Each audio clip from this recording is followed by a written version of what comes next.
I am sitting in my car right now, hands trembling as I hold this envelope. Inside is a DNA test result that will change everything. My wife Laura's voice echoes in my head, that sharp tone when she discovered what I had done. Only pathetic men need those, she had sneered, her words cutting deeper than any blade. But here is the thing. I am smiling. Not because I am weak, but because I already knew what this paper would say. Emma is not mine. And that was exactly what I needed to hear. Before I tell you how I got here, I need to know something. Where are you watching this from? Drop your location in the comments below. And if you are ready to hear how a backyard barbecue and a single glass exposed everything, hit that like button and subscribe to this channel. Because this story is about to get messy and you will want to hear every single detail. Let me take you back to where it all started. My name is Bedford, and 5 years ago I married the woman I thought was my soulmate.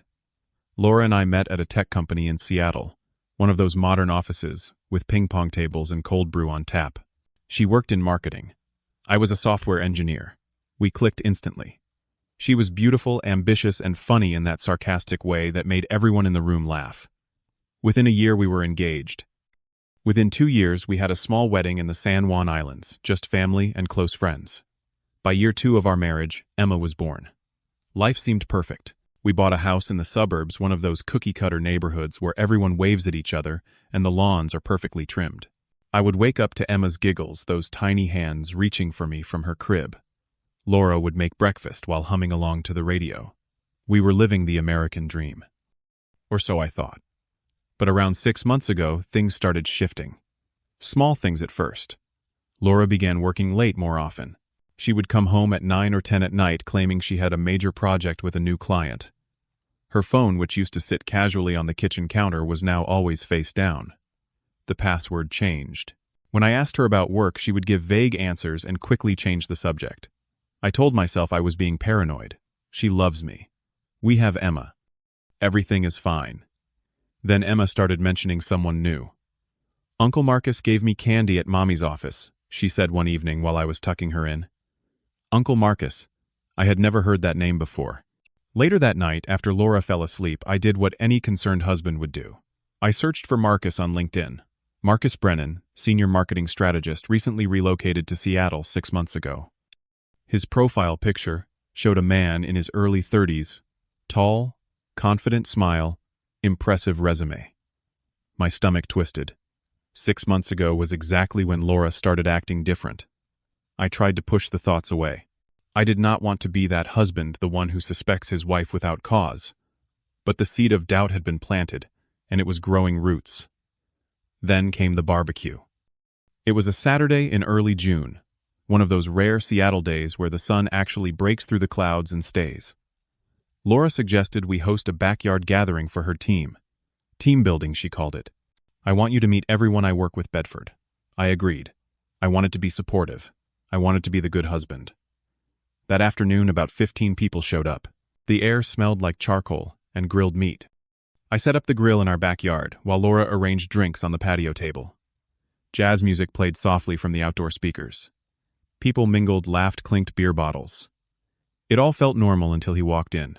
Marcus Brennan arrived around 3 in the afternoon, carrying an expensive bottle of wine and wearing a casual button-down shirt that probably cost more than my entire outfit. Laura's face lit up when she saw him. Bedford, this is Marcus, our new senior strategist, she said, her voice a little too bright. We shook hands. His grip was firm, confident, and his eyes lingered on Laura just a moment too long. I returned to the grill, flipping burgers and hot dogs, but I could not stop watching them. The way Laura laughed at his jokes, tilting her head back in that way she used to laugh with me. The way Marcus stood just a little too close when they talked. And then Emma ran over to him. Uncle Marcus. She threw her small arms around his legs. Marcus picked her up effortlessly, and Emma giggled, her face glowing with pure joy. Something twisted in my chest. I gripped the spatula tighter, trying to focus on the food, but my mind was racing. Then I noticed something that made my blood run cold. Emma has dark brown eyes. Deep, rich brown. Both Laura and I have light green eyes. I had never thought about it before. Genetics can be weird, right? But looking at Marcus with his dark brown eyes matching Emma's, exactly the pieces started falling into place. Marcus set his beer glass down on the patio table and walked inside with Laura to grab more napkins. Through the kitchen window I watched them. They stood close, Too close. Laura said something and Marcus touched her shoulder lightly. She smiled up at him. It was intimate. Familiar. My heart pounded so hard I thought everyone could hear it. The party ended around 7. Guests trickled out thanking us for the food and hospitality. Marcus was the last to leave. He hugged Laura goodbye, and the embrace lasted 3 seconds too long. I counted. When the door finally closed, Laura turned to me with a tired smile. "That went well," she said. I nodded, unable to speak. That night I lay in bed staring at the ceiling while Laura slept soundly beside me. The image of Emma's eyes kept flashing in my mind. The way she clung to Marcus. The way Laura's entire demeanor changed around him. I could not ignore it anymore. I needed to know the truth. Not for revenge, not even for clarity, for my sanity.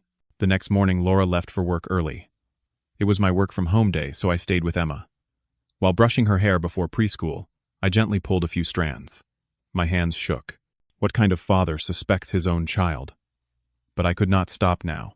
I ordered a DNA test kit online, paid extra for expedited shipping. It arrived the next day. Following the instructions carefully, I collected a sample from Emma and one from myself. I sealed them in the provided envelopes and mailed them out that same afternoon. The website said results would take 2 weeks. 2 weeks felt like 2 years. During those 2 weeks, Laura grew more distant. She was tired every night, too exhausted for any intimacy. "This project is killing me, Bedford," she would say, collapsing onto the couch. But I noticed she was never too tired to check her phone, her fingers flying across the screen as she smiled at messages I could not see. I did not confront her. I did not ask questions. I waited. The tension in our house was suffocating. Emma could feel it too. "Daddy, why are you sad?" she asked one evening, her small hand touching my face. I forced a smile. "Daddy is just tired, sweetie. Just tired." But I was not just waiting passively. During that barbecue, I had done something else. After Marcus left, I went outside and retrieved his beer glass from the patio table. He had taken a few sips and left it there. I slipped it into a Ziploc bag and stored it in the garage freezer. DNA can be extracted from saliva. I had researched it thoroughly. If Emma was not mine, I would test her DNA against Marcus's. I needed complete proof. 1 week before the results were due to arrive, everything exploded. Laura found an email confirmation from the DNA testing company in my inbox. I was in the shower when it happened. When I came out, she was standing in the living room holding my laptop, her face flushed red with anger. "What the hell is this, Bedford?" Her voice was sharp, accusatory. I wrapped the towel tighter around my waist. "I think you know what it is." Her eyes narrowed. "A paternity test. Are you serious? Are you accusing me of something?" I stayed calm. "I just need to know the truth." Then she said the words I will never forget. "Only pathetic men need those, Bedford. Real men trust their wives." She practically spat the words at me. "You are insecure. You have always been insecure. That is your problem, not mine. I cannot believe I married someone who would doubt me like this." I stood there, dripping water onto the hardwood floor, and said nothing. Laura continued her attack. "You know what? Fine. Do your little test. When it comes back and shows you are Emma's father, I want an apology. A big one. And then we need to seriously talk about whether this marriage can survive your paranoia." Her tone was not defensive. It was offensive, aggressive, cold. She was not trying to reassure me or understand my concerns. She was belittling me, making me feel small and ridiculous. And that told me everything I needed to know. Innocent people do not react with fury and contempt. They react with hurt and a desire to prove their innocence. "Okay," I said quietly. "We will talk when the results come." Laura glared at me, grabbed her purse, and stormed out. She spent that night at a hotel, or maybe at Marcus's place. I did not ask. The next few days were unbearable. We barely spoke. She slept in the guest room. I moved through the house like a ghost, going through the motions of work and taking care of Emma. But inside I was numb, waiting. Then the envelope arrived. It was a Tuesday afternoon. I came home from a coffee shop where I had been working remotely, and there it was, in the mailbox. Plain white envelope, no return address, except the lab's name. My hands shook as I carried it to my car. I could not open it in the house. I needed to be alone. I sat in the driveway, engine off, and tore open the envelope. My eyes scanned the page, looking for the number that mattered. Probability of paternity, 0%. Bedford is not the biological father. The words blurred. I read them again. And again. 0%. Not the father. 3 years of late-night feedings, of reading bedtime stories, of kissing scraped knees and wiping away tears. 3 years of being a dad. And none of it was real. I sat in that car for 15 minutes staring at the paper. I did not cry. I did not scream. I just felt this strange, cold clarity wash over me. I had been right. Laura had lied. Emma was not mine. And now I needed to prove who the real father was. I went to the garage and retrieved Marcus's glass from the freezer. Using a fresh DNA kit, I carefully swabbed the rim where his lips had touched. I already had Emma's sample from the first test. I packaged everything according to instructions and paid for the fastest processing available. 1 week. I could wait 1 more week. During that week, Laura asked me twice about the results. "So where is your precious test result?" I lied smoothly. "Not here yet. Should be next week." She smirked. "When it proves you wrong, I want more than an apology. I want couples counseling." I nodded. "Sure, whatever you want." But inside, I was planning. I had already consulted with a divorce attorney. I had opened a separate bank account and quietly transferred half our savings. I had started looking at apartments. I was not falling apart. I was preparing. Laura went out 3 nights that week. Team dinner, client meeting, networking event. I did not stop her. I did not argue. I just took note. I had installed monitoring software on our home router and could see the metadata of her messages. I did not read the content, but I could see she was texting Marcus dozens of times a day. The evidence was piling up. 1 week later, the second email arrived. I opened it on my phone while sitting in a parking lot near my office. The subject line read, "DNA test results available." I clicked the link, entered my password, and waited for the page to load. Probability of paternity, 99.97%. Marcus Brennan is the biological father. Perfect match. I stared at the screen until it went black. Then I stared at my reflection in the blank phone. This was it. Undeniable proof. Emma was Marcus's daughter. Laura had been cheating on me probably since before Emma was conceived. And she had let me believe for 3 years that I was a father. I printed both results at an office supply store and placed them in a folder. Then I drove home. It was Friday evening. Laura was in the kitchen making dinner. Emma was playing with blocks in the living room. It looked so normal. So painfully, ironically normal. "Laura, I need you to sit down." My voice was steady, almost eerily calm. She turned annoyed. "What now, Bedford? I am making dinner. This cannot wait." She sighed dramatically, but followed me to the living room. I waited until she sat on the couch. I got the results. Her eyes flickered with something I could not quite read. Nervousness, defiance. "Let me see. I want to see your face when you realize you were wrong." She held out her hand expectantly. I handed her the first test result, the one showing I was not Emma's father. She unfolded it slowly, her eyes scanning the page. Her face went from smug to pale in seconds. "Bedford, this cannot be right. There must be a mistake.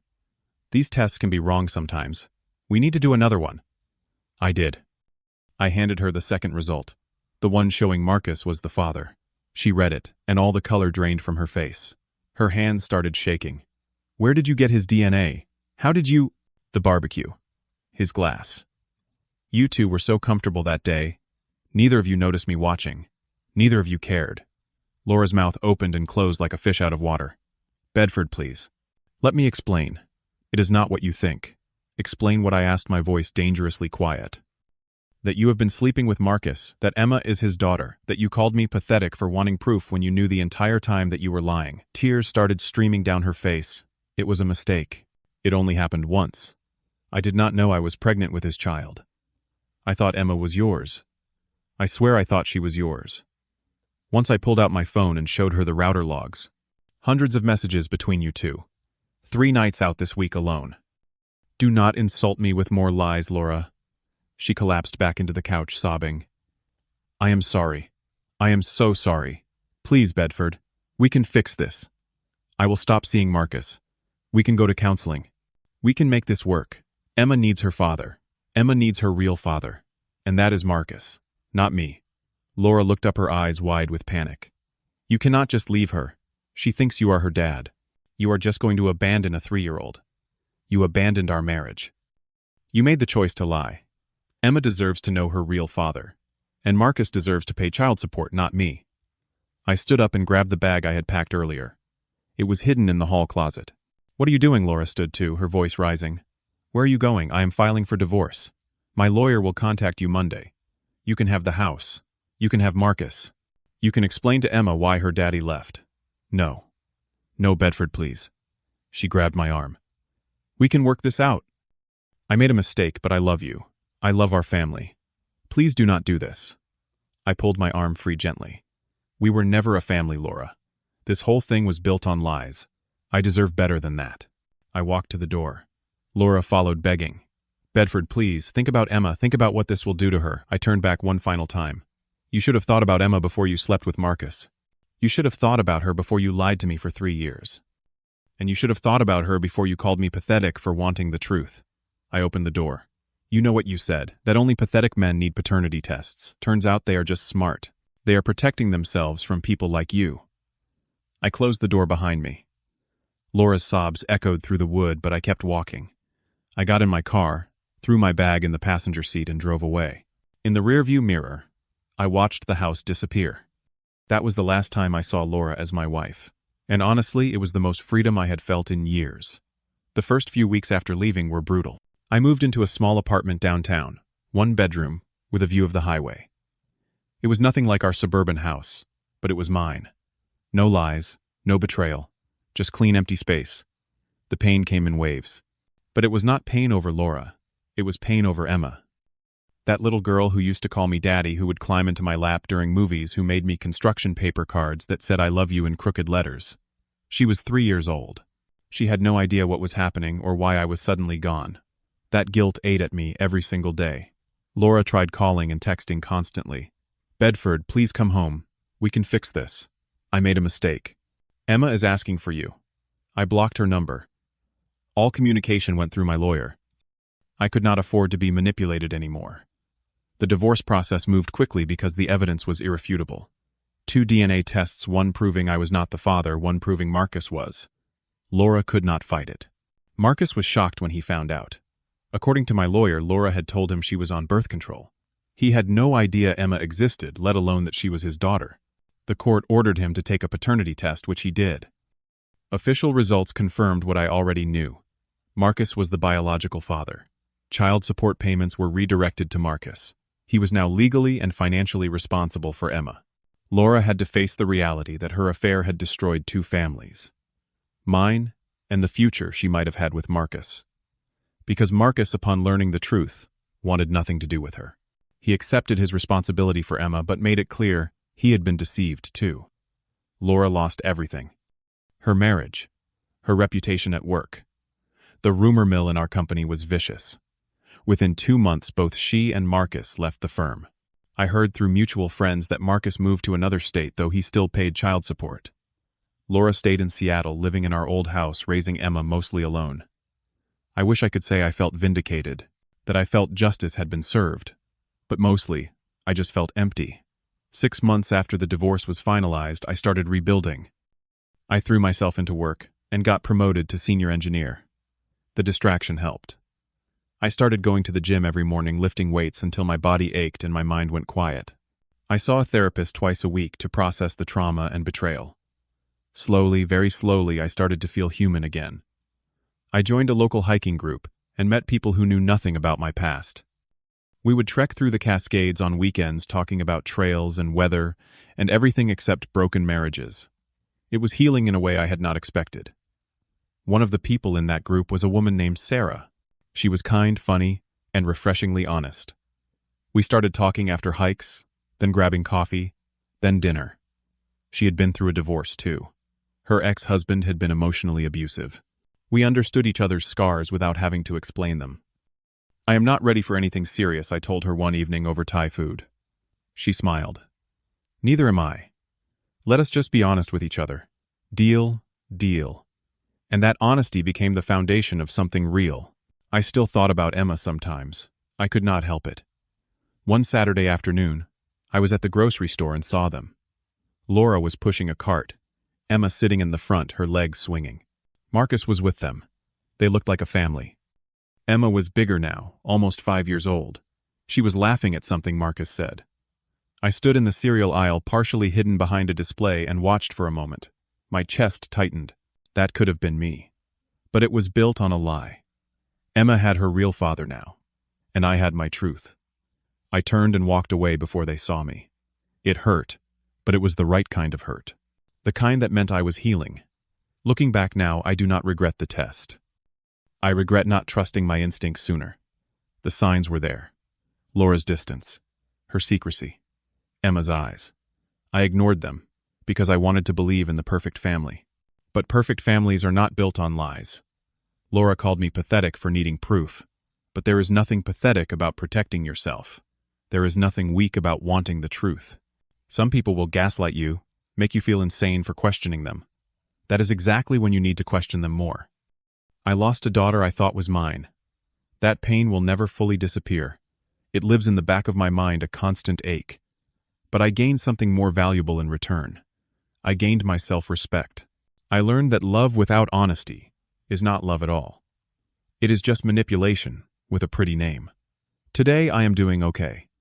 Not perfect, but okay. Sarah and I are still together, taking things slow and steady. She knows my whole story. I know hers. We are building something on transparency, not assumptions. It feels different. It feels right. Sometimes I wonder if Emma will ever know the truth about me. Maybe one day Laura will tell her about the man who raised her for the first 3 years. Maybe she will not. Either way, that is not my burden to carry anymore. If you are watching this, and something feels off in your relationship, trust that feeling. Do not let anyone convince you that your intuition is paranoia. You are not pathetic. You are not weak. You are protecting your peace. And there is nothing more important than that. What about you? Have you ever been in a situation where you had to choose between wanting to believe someone and facing a hard truth? Drop your thoughts in the comments below. And if this story resonated with you, hit that like button and subscribe for more real-life stories. Share this with someone who might need to hear it. Thank you for listening to my story. I hope it reminds you that walking away from a lie and toward the truth is not giving up. It is choosing yourself, and you deserve that choice. Take care of yourselves out there. Life is too short to live in someone else's deception.